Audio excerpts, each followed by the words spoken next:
YouTube کے اوپر transgenders آپ کے بارے میں بہت ایموشنل ہوئے ہیں, آپ نے ان کے نازک جذبات کہیں مجروح کیے ہیں, تو آپ کیوں ٹرانسجینڈر رائٹس کے خلاف ہیں, کیا وجہ ہے؟ نہیں, ٹرانسجینڈر رائٹس کا تو میں دائی ہوں.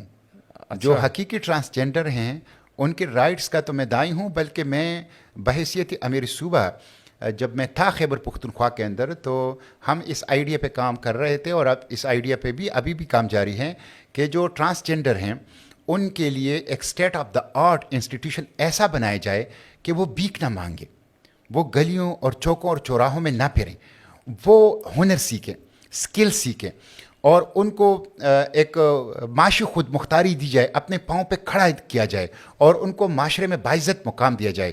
تو میں تو یہ کہتا ہوں کہ یہ اللہ کی مخلوق ہیں, ذی روح ہے, محترم ہیں, ان کی سبکی نہیں ہونی چاہیے, ان کی توہین نہیں ہونی چاہیے, ان کو عزت دو, ان کو احترام دو, ان کو توقیر دو, ان کے حقوق کا تحفظ کرو. جس ٹرانسجینڈر کی آپ بات کر رہے ہیں لا کی, وہ دراصل ٹرانسجینڈر کے حقوق کے لیے نہیں ہے, وہ ایک کلچرل انویژن ہے, وہ ایک مغربی ثقافتی تہذیبی جارحیت ہے جس کو میں سینٹ کے اندر ریزسٹ کر رہا ہوں اور روک رہا ہوں. مثلا آپ دیکھیں اس ٹرانسجینڈر لا میں جو ٹرانسجینڈر کی ڈیفینیشن کی گئی ہے 3. پہلی ڈیفینیشن یہ ہے کہ ایک وہ بندہ ٹرانسجینڈر ہے جس کے اعضاء کے اندر ابہام ہے, یہ ٹھیک ہے, یہ ایک ٹرانسجینڈر ہے. دوسرا ٹرانسجینڈر وہ ہے کہ جو پورا مرد ہے لیکن ایکسیڈنٹ میں ڈیمیج ہو گیا, یا کسی نے اس کو دوائی دی, کیسٹریشن اس کی ہو گئی, تو وہ بھی ٹرانسجینڈر. یہ ٹرانسجینڈر نہیں ہے, یہ تو ان کی مردانہ قوت ضائع ہو گئی ہے, لیکن ہے وہ مرد, ان کے احساسات, ان کے جذبات, ان کی بایولوجیکل ساخت مردوں کی ہے. آپ اس کو کیسے ٹرانسجینڈر تسلیم کر رہے ہیں؟ پھر تیسرا ٹرانسجینڈر کہتے ہیں یہ ہے کہ ایک بچہ لڑکا پیدا ہو گیا یا لڑکی پیدا ہو گئی, لیکن جیسے جیسے وہ بڑھتا گیا ان کی عادات, ان کے کپڑے, ان کے بولنے کا انداز, ان کے اتوار, ان کی سوچ, ان کی فکر وہ اس جنس کی مخالف تھی جو پیدائش کے وقت ان کو الاٹ کی. کہتے ہیں یہ بھی ٹرانسجینڈر ہے. بھائی وہ بایولوجیکل یا لڑکا ہے یا لڑکی ہے, لیکن اس کی نفسیاتی بیماری ہے جس کو جینڈر ڈسپوریا کہتے ہیں. تو یہ دراصل ایک اچھا, پھر یہ انہوں نے تعریف میں ڈنڈی ماری. اس کے بعد انہوں نے کہا کہ جنس کا تعین کا اختیار جو ہے یہ بایولوجیکل ساخت پہ نہیں ہوگا, یہ سیلف پرسیوڈ جینڈر آئیڈینٹی. ایک شخص کے شناختی کارڈ میں فرض کر لکھا گیا ہے جنس مرد, وہ نادرا کے پاس جائے گا, اسے کہے گا کہ بھائی مرد لکھا گیا ہے, لیکن مجھے احساس اب ہو رہا ہے, مجھے ایسے خیالات آ رہے ہیں, مجھے ایسے تفکرات آ رہے ہیں کہ میں تو وہ مرد نہیں, میں تو عورت ہوں. تو وہ اس پابند ہوگا کہ اس کی جنس کو سرٹیفکیٹ میں جو شناختی دستاویزات ہیں, پاسپورٹ ہیں, CNIC ہے, ڈرائیونگ لائسنس ہیں, اس میں بدل دیں. تو یہ سیلف پرسیوڈ جینڈر آئیڈینٹی یہ کہیں بھی نہیں ہے, یہ کہیں بھی نہیں ہے. پھر میں نے اس میں یہ ترمیم کی کہ میں نے جو ڈیفینیشن نمبر 1 تھا کہ ان کے اعضاء میں ابہام ہے اس کو رہنے دیا, یہ ٹھیک ہے, صحیح ہے. یہ ٹرانسجینڈر ہے, اس کو ٹرانسجینڈر کے بجائے انٹر سیکس کہنا چاہیے. بہتر لفظ جو ہے اس کے لیے انٹر سیکس ہے. ٹرانس کا مطلب یہ ہے کہ وہ ابھی اپنے تعین ہی نہیں کر سکے. تو ایک تو میں نے اس کو رہنے دیا, باقی 2 کو میں نے امیٹ کر دیا ہے, 2 کو میں نے امیٹ کر دیا. میں نے کہا یہ دوسرے نمبر کی ڈیفینیشن تو مرد ہے لیکن حادثے میں ڈیمیج ہو گیا, ایکسیپٹ ہوئی ہے وہ آپ کی امینڈمنٹ ابھی پروسیس میں. اور پھر میں نے سیلف پرسیوڈ جینڈر آئیڈینٹی کے بجائے میں نے یہ کہا کہ آپ میڈیکل بورڈ تشکیل دیں.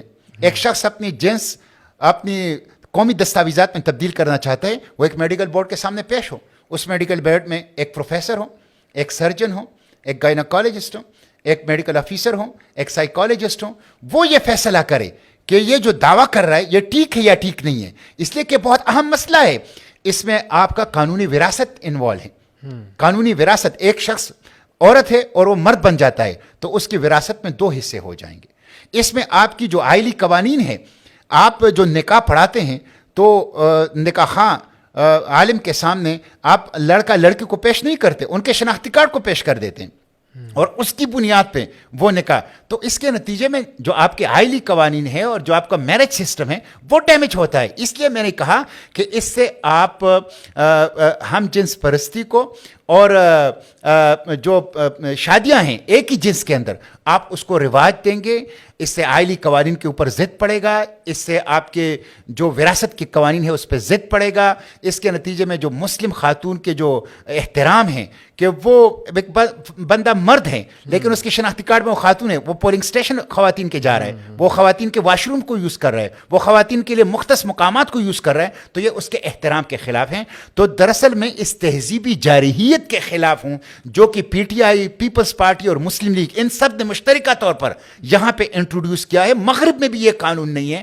میں ٹرانسجنڈر کے حقوق کا دائی ہوں، ان کے لیے لڑ رہا ہوں اور اپنی پارٹی کے سطح پہ ان کے لیے کام کر رہا ہوں۔ اس ایشو پہ آپ فرما رہے ہیں کہ پی ٹی آئی اور نون لیگ ایک پیج پہ ہیں؟ جی بالکل، دیکھیں یہ قانون انٹروڈیوس ہوا تھا اور منظور ہوا تھا مسلم لیگ نون کے دور میں، جب میں، اور اس کی پی ٹی آئی نے حمایت کی تھی۔ یہ کس نے پیش کیا تھا؟ یہ پیش کیا تھا پیپلز پارٹی کے کچھ سینیٹرز تھے، اچھا، لیکن مسلم لیگ کی حکومت تھی۔ صحیح ہے، 2018 مارچ کے اندر، اپریل کے اندر، اور پیپلز پارٹی مسلم لیگ نے مشترکہ طور پر اس کو پاس کیا اور پی ٹی آئی نے بھی ساتھ دیا، انہوں نے اپوزیشن نہیں کی۔ پھر جب میں اس میں امینڈمنٹ لایا تو اس وقت پی ٹی آئی کی حکومت تھی، تو پی ٹی آئی کی شیریں مزاری انسانی حقوق کی منسٹر نے کھل کر اس کی مخالفت کی اور کہا کہ یہ بہترین لا ہے جو موجود ہے، اور امریکہ نے، یہ تو کہتے ہیں ہم امریکہ کے خلاف ہیں جی، اور یورپ کے خلاف ہیں، لیکن کہتے ہیں کہ یہ واحد لا ہے جس پہ امریکہ اور یورپ نے ہماری تعریف کی ہے اور ہمیں شاباش دی ہے، اس لیے سینیٹر مشتاق کی جو ترامیم ہے ہم اس کو اپوز کرتے ہیں۔ تو انہوں نے اس کی حمایت بھی کی تھی اور پھر اس کا تحفظ بھی کر رہے تھے۔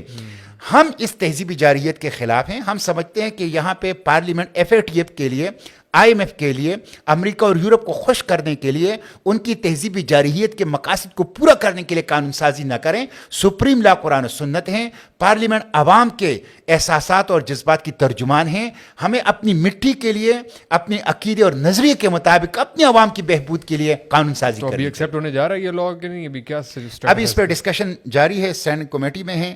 میں تو علماء کو بھی اپیل کرتا ہوں، لیکن آپ بتا رہے ہیں کہ آپ کے علاوہ سارے، میں نے ریٹ پٹیشن بھی کی ہے فیڈرل شریعت کورٹ میں اس حوالے سے، میں وہاں پہ پٹیشنر بھی ہوں، اور مجھے یقین ہے عوام جب بیدار ہوں گے، علماء جب بیدار ہوں گے، اور حقیقی ٹرانسجنڈر میرے ساتھ ہیں، وہ میرے ساتھ ہیں جو حقیقی ٹرانسجنڈر، وہ کہتے ہیں ہمارا استحصال ہو رہا ہے۔ نہیں، آپ بتا رہے تھے آپ نے کووڈ میں ان کی کافی ہیلپ بھی کی آپ نے۔ جی بالکل، اور میں بتا رہا ہوں کہ ہم اس کے لیے ایک state of the art institution بنا رہے ہیں تاکہ ان کو عزت ملے، ان کو احترام ملے، اور ان کے لیے اویئرنیس کریٹ کر رہے ہیں کہ سماج اس کو تسلیم کرے، ایکسیپٹ کریں اور ان کو عزت و احترام دیں۔